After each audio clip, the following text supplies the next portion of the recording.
Perfect. So now this is about our future of our children, and we are facing really such a pressure for the safety of our children. That's very happy to have this discussion with moderated by Lina Gazal, head of public affairs at Verify My, amazing career in France, in the UK, in regulators, in platforms. I mean, you know all sides, and that's make you a perfect moderator for this session. So I will hand over the mic to you and lead us through this discussion. Thank you.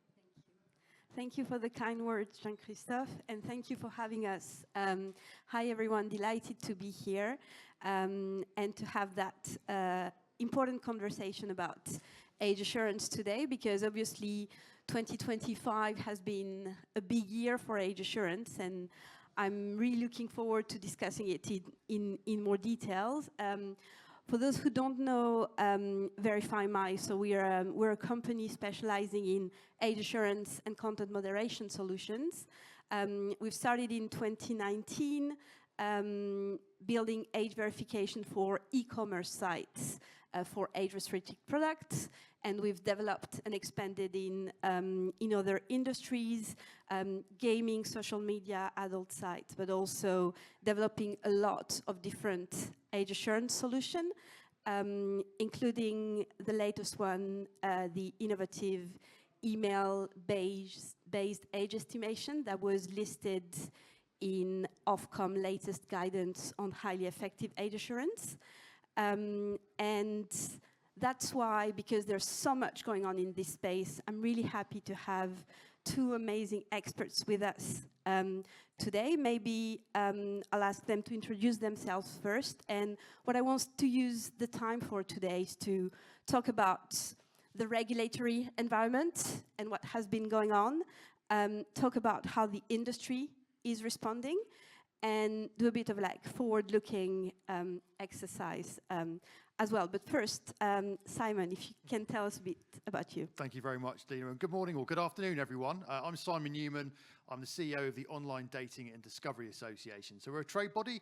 We represent around about 300 brands worldwide, effectively the voice of the sector. So obviously age assurance is something that's very, very important to us and our members for this year. I'm relatively new to the ODDA, been here just under a year. Most of my background has been on the other side, where I've been working in government and also in regulators as well. So looking forward to today's conversation. Thank you, Simon. Ian? Good afternoon, everybody. My name is Ian Corby. I'm the Executive Director of the Age Verification Providers Association, and we represent 33 at the last count suppliers of age verification and age estimation technologies. So we work around the world to sort of encourage governments to pass legislation requiring to protect children better online, working with regulators to improve the regulation and to make sure that they go on and enforce it.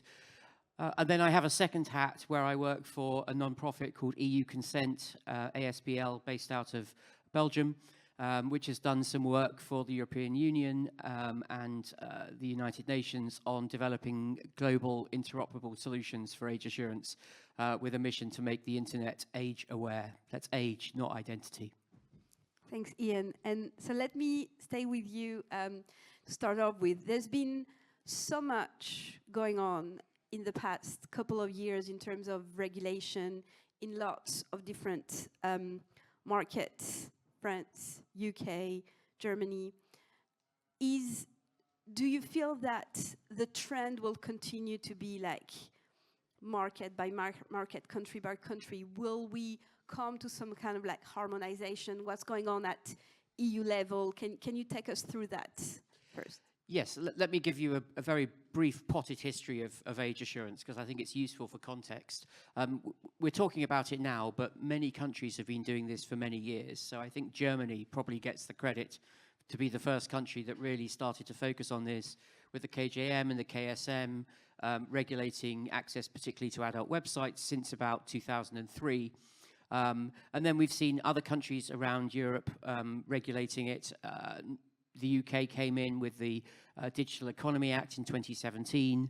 Boris Johnson abandoned that two years later, but that was the first sort of significant attempt outside of Germany. And then France has gone through a number of iterations of various laws where it's trying to force age verification for pornography. Sometimes those laws haven't done so well in the courts, and so they've had to revise the laws. And then more recently, we've seen different member states coming up with their own solutions. So in Spain, the AEPD came up with a device-based solution. The Italians have a solution. The Greeks just announced a kids app a few weeks ago. And of course, this has caught the attention of Brussels, and they've become a little bit concerned that the single market might be undermined by multiple different solutions in different member states. So the EU was working with us at one point, an independent age verification providers, and that's when we did a project called EU Consent, where we were trying to join up the different age verification providers. So if you proved your age to one website, you could reuse that same check on any other website. That went out of fashion a bit when we started talking about the EU Digital Identity Wallet, and everybody thought, aha, we're all going to have an UDI wallet, and this will be the solution for age verification in Europe. And then along came the data protection authorities, and they said, well, hang on, I think if you use your wallet, your identity wallet, to prove your age, people will be able to track you and figure out who you are. And it took a couple of years, but eventually, about 6 months ago, the Commission accepted that that was a problem, and they've now commissioned Citalis and Deutsche Telekom to create an interim age verification app, which is a sort of a compromise version of the UDI wallet. So although in the specification it says it has to meet all the requirements of the ARF, which is the regulations around the wallet, in fact it's going to be a sort of a slightly slimline version of that, with the intent of creating something which can be anonymous. And the Commission's effectively going to put an app in the App Store and allow member states to then use that app to bespoke it for their own individual circumstances, and then to offer that. And in that way, the Commission is hoping to get back to some sort of common approach across the EU. Meanwhile, the UK has gone slightly in its own direction, and obviously we now have the Ofcom there with a very tight definition of what it means by highly effective age assurance, pointing out things like, Verify My's email-based estimation solution, and other methods which it is saying are good enough for this purpose. And that probably means Ofcom is a little bit further ahead than other regulators around that area. Just one final point. At the most extreme, we've got the French and the CNIL, where they're requesting that if you're accessing adult content, you do an age check on the hour, every hour. Which is probably the most strict we've seen anywhere in the world. And I can talk about the rest of the world as well, but obviously it's not just Europe that's looking at this now. I was in Colorado on Friday giving evidence there. That's the 26th state of 50 that I've given evidence in. So, thank you so much, Ian, for this very helpful scene setting. So, Simon, I'm really interested to understand, like, from an industry perspective, like how are you approaching all these different pieces of regulation, and what are the main challenges in actually implementing age assurance? Yeah, thank you for that, and a really good summary from Ian about sort of background. Yeah, I mean, we're working very closely with regulators and our members, so we work very closely with Ofcom and help our members try and understand what the Online Safety Act will mean for them and exactly what the highly effective age assurance will mean. The two biggest challenges that we're seeing, in fact, there's three biggest challenges. The first is awareness. So we still see a lot of people in the sector that are probably still got their heads very much firmly stuck in the sand around the Online Safety Act. So there is an element of denial about the fact that this is coming and that platforms need to do something in order to be able to comply with the legislation. So that's one challenge. The second one is around friction.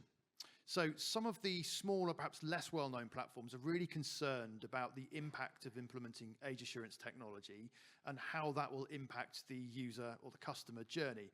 There are fears, for example, that we will see higher numbers of users drop off before becoming members of a particular app or a dating site, for example. And so that will perhaps hurt or be more felt by some of those smaller organizations than the larger ones. The third challenge is around cost. So again, it's an incredibly competitive marketplace, the online dating world. Most of the sites that are out there start off by offering free services, and then at some point will bolt on some form of a model which has a subscription based.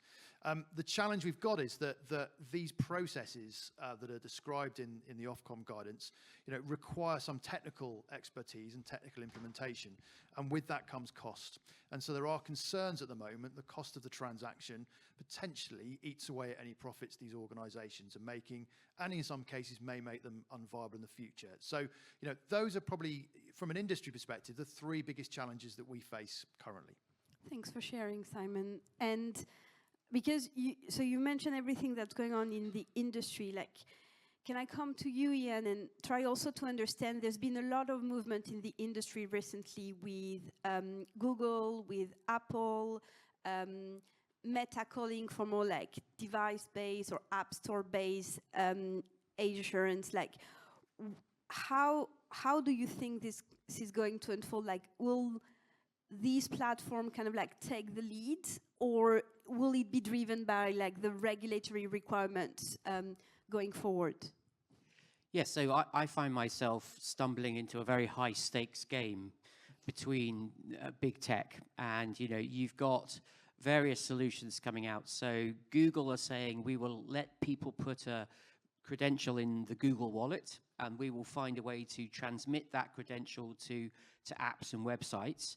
But Google isn't going to stand behind that credential with your age in. Somebody else would have to supply that credential. On Apple, they're saying, well, we'll let a parent register the child's age into the App Store so that apps can react to that age.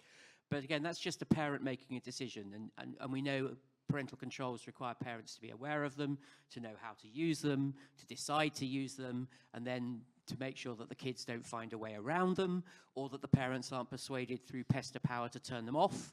So parental controls is actually I always say, rather a distinct policy and distinct form of technology from age assurance. And a lot of the regulations we're talking about here would not be fulfilled by parental controls. That's an interesting cultural difference, by the way, between the UK and the US, where parental rights are much more important in the US, and it's harder to persuade people you need that independent age assurance. But then you've got on the other side, sort of Meta and Snap and some of the other social media platforms say, no, this needs to be done by the app stores. So we want the app stores to take the responsibility. And I think what you get then is a problem of misalignment of liability and action. So if you take the pornography example, for example, where the legal responsibility is on the porn sites to keep the kids off those sites, how are they going to rely on an app store to do the age verification? And effectively, who gets fined when that goes wrong? It's all very confusing in that sense. And also, we argue that the control needs to be placed as close as possible to the harm, because that way you can stop circumvention. If you move the control to the App Store, for example, it only works with apps. And when I last checked, Pornhub didn't have an app. So to us, it makes more sense to keep the control at the publisher level, but we'd never say no to anything that helps keep kids safe. So obviously, nobody wants the cost of doing this. So Google is saying we'll do what we can do. Apple is saying what they can do. The other sites who do not own app stores are saying, well, we want the app stores to do all of this, so we don't have the problem. And the porn industry is saying, well, we label ourselves as porn sites today. Surely that's enough. Other people can worry about whether kids get access. So there is a battle royal going on. But I would always just come back to the fact that if you want to protect kids tomorrow, the available technology is age assurance by the publisher. App Store tech or device or operating system is not yet invented. It would have to be created and adopted. That is 5 years down the line.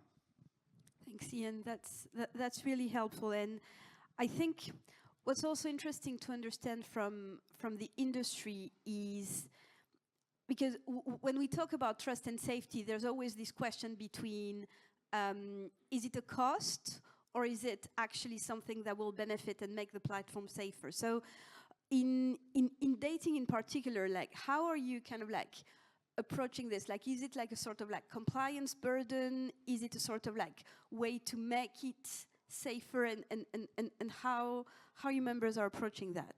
Yeah, it's a really good question. I think to some extent we are seeing some people view it as a compliance check. This year is pretty unprecedented in the number of new rules and regulations that platforms have to follow. You know, if I look at the UK, it's not just about the Online Safety Act. We've got the Digital Markets Competition and Consumers Act as well. There's some huge stuff coming out of that. Of course, we've got the implementation across the European Union of the DMA and DSA. So, you know, there's lots of stuff that's coming out that these apps have to contend with. I think there's two things we do. The first is around, you know, is ensuring our members see the value in investing in trust and safety. And the reasons why it's so important. You know, we know that the dating industry, you know, has a reputation. I think that's an unfair reputation. A lot of work has gone on over the last few years to improve safety online, but more needs to be done. So there's that part of it which I think is really crucial. And of course, you know, as comments made elsewhere, if you've got a site that's perceived as being safe and you look for those layers of trust and safety, then people will talk about it, and hopefully that will encourage more users to join and stay on for longer.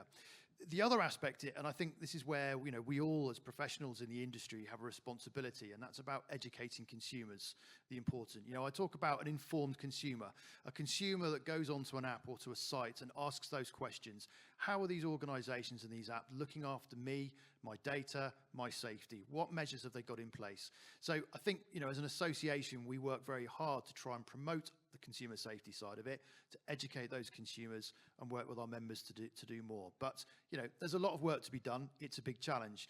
But what I think has been really noticeable since I've joined the ODDA and said I've worked in trust and safety or online safety for many years, is that it's taken much more seriously now. There's much more going on at the moment around it, which is really good to hear. So the debates are happening, and I think that's a very, very positive development and a really good trend. Just to quickly add, I think it's interesting for context for people to know the sort of prices we're talking about. So a couple of years ago, the opposition in the US would say it's $1.50 per check. This is going to put us all out of business, and most of our members would go, really? Could we charge $1.50? That's amazing. But it was probably 40 cents or something then. Now, even the porn industry is arguing it's 10 cents per check and saying that's too much. The UK government estimated 12 cents a couple of years ago. But all of this is still on very low volumes and without interoperability and reusability. So you could, I think, take that 10 cents and start to bring it down even further when you consider that the technology is going to be rolled out at much greater scale now all these laws are coming into force. So with apologies for my members about the impact it'll have on their revenues, but for relying parties, so for the websites and the apps, I don't think you need to be too worried that this is going to be an absolute exorbitant cost. Although I do recognise that, for example, in the adult industry, they're lucky if they make a cent per customer. So, something which costs them 2 cents is still a problem. But hopefully for your members, something down at that level is tolerable. Yeah, and just to answer that, I think we're getting there. You're absolutely right. In the last 6 months to a year, we've seen the prices come down quite significantly. And as you say, that interoperability with telecommunications companies, I think actually we're not far off about getting it to the right level. So that's definitely the goal, and hopefully 6 months to a year we'll be there. It's a really important point, and that's definitely like discussions that we're hearing a lot, concerns in the discussions that we're having. So thanks for flagging that. We've covered regulation, industry responses. We're getting almost close to the end. So I'd love to kind of like be a bit more like forward-looking and come to you, Ian, and ask like, what's coming next in terms of, you've mentioned the UK, you mentioned the OSA. It's definitely like probably like the more comprehensive regulation that we have so far. Is it the template, or should we look elsewhere? Like what are your thoughts on that?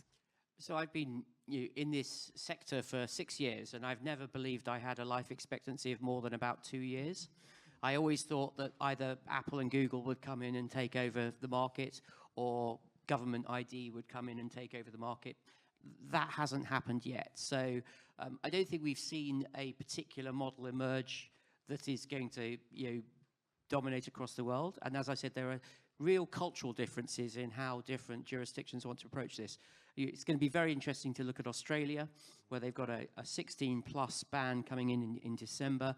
We're involved in the age assurance technology trial down there. which is going to be a really great reference work for anybody who's interested in this area to understand 53 at the last count different options for doing age assurance. But I think what you've discovered with that is that you need a solution that tells you exactly when somebody's 16. Because if you use a sort of facial age estimation, for example, and it means some 15-year-olds get through early and some 17-year-olds are still stuck without a TikTok account, there'll be riots in playgrounds up and down Australia. So we're going to have to find probably a solution there which can figure out somebody's actual date of birth for those around the margins. Obviously, if you look as old as I am, then your face is going to be more than enough to prove that you're over 16. But you're going to see these very specific use cases in specific sectors. It won't be necessarily the same sector by sector. So porn will have a different solution from buying knives or vapes online. So it's all to play for, really, and I can't make any predictions. And I would love to leave maybe a bit time for questions if there are. So maybe one last for you, Simon.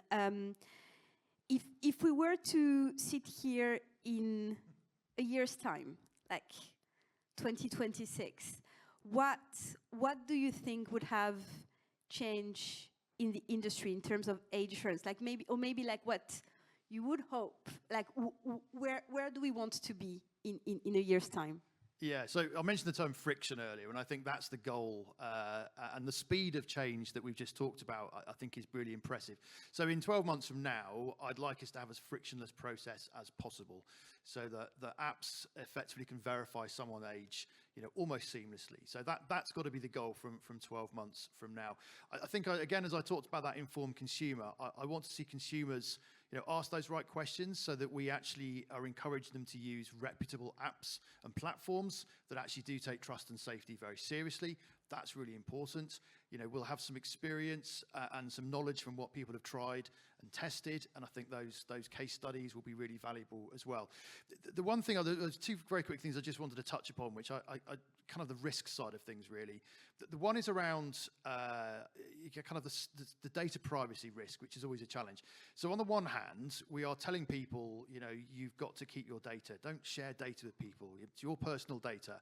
And on the other hand, we're now saying, well, now you've got to share some of that data in order to verify your age. So we've got to kind of square that circle to some extent about how we get consumers to be confident to be able to share some information in the right ways. And that leads into my second risk is, we're already starting to see, so fraud across in the online world is very prevalent. If we look at the UK, it's over 40% of all crime now, and that's pretty similar in most other Western countries around the world. My concern is fraudsters are often ahead of the game, and we're already starting to see adverts pop up from age assurance providers, which are effectively fronts for scammers. And it's just a question of how do we stop bad actors entering the marketplace and effectively undermining what we're trying to do for the benefit of the wider. So, early stages, lots of really positive development. The pace of change has been really positive, but, still some work to be done. Amazing. Thank you, Simon. Maybe I don't know if there are any, I know that we are standing between you and lunch, but if there are like any questions that any of you have, yes. Thanks for all this background and this information about this topic. I was wondering how feasible was the enforcement of age verification in this world where we may want to enforce some age verification in Europe, for example, but you have most of the providers being outside of Europe. How realistic, what's available to enforce beyond the technical aspect of this? So the UK is probably the furthest ahead with this. They included in the Online Safety Act provisions not only to block websites, which is hard to do. In Germany, they tried to block xhamster, which was de.xhamster, so they blocked that, and then the following day, deu.xhamster arrived, and they redirected all the traffic as well. So blocking is not great, but what the UK did was go for business services, so they can ask Visa and MasterCard or hosting services to withdraw those services. And in fact, Visa and MasterCard had already volunteered to do that with the previous act, even where there was no legal obligation to do so. So I suspect if the Commission went to Visa and MasterCard and said, we've got a real problem with X videos or something, and they're not compliant and they're based offshore somewhere, then those companies would start to withdraw critical services, and that might have the impact to force people to comply. Yeah, and just to add to that, again, certainly UK, Ofcom have been quite proactive and very public about their enforcement regime and the strategy, which I think has been really good in terms of transparency. You're absolutely right. You know, many of our members operate globally, and so how do they ensure they're all compliant with the relevant requirements internationally is a real challenge. So that information sharing is quite crucial. But I think as well, as an association, you know, we have a responsibility. If we're seeing bad actors in the marketplace who are blatantly disregarding, you know, what is considered as good practice and law, we have a duty to call it out. And I think that's really important as well. It's about raising standards so that we keep people ultimately safe online. So, are there any more questions before we close? If not, can I just pick up quickly Yeah, on the point about privacy and scams? So obviously, I understand why people are worried about this. First of all, there's some technology that allows you to do all the age assurance on your device. So your personal data need never leave the palm of your hand. So if people are really worried about, they can choose that sort of solution. And on scams, we need to do some communication, but the vast majority of people will do their first age check with a age assurance provider that is provided to them by Facebook or by Snapchat. They're not going to go off to Google and say, oh, I need an age check, who shall I choose? And then stumble across a fake site. They should be referred by the site that they're going to. And obviously then if you've got interoperability and reusability, you've gone to a trusted provider where the due diligence has been done by the main platform, and then you get to reuse that check over and over again. But certainly scam websites is probably the hardest objection that I have to deal with when people talk about age assurance. So I understand why people are worried about it, but there are things we can do to mitigate that risk. Great, thanks for that, Ian. And I think that's a really good way to kind of like conclude the fact that there's been a lot going on, some positive development. The technology and the tools, they do exist, and it's now really about enforcing, and to your point, like really, how do we make sure that it's working across the board, that there's a level playing field, to ensure that ultimately what we are trying to do is to protect children online, and making sure that we create the sort of like age-appropriate experiences that will make the internet safer. So thank you both for sharing your insights, and thanks everyone for joining. Thank you.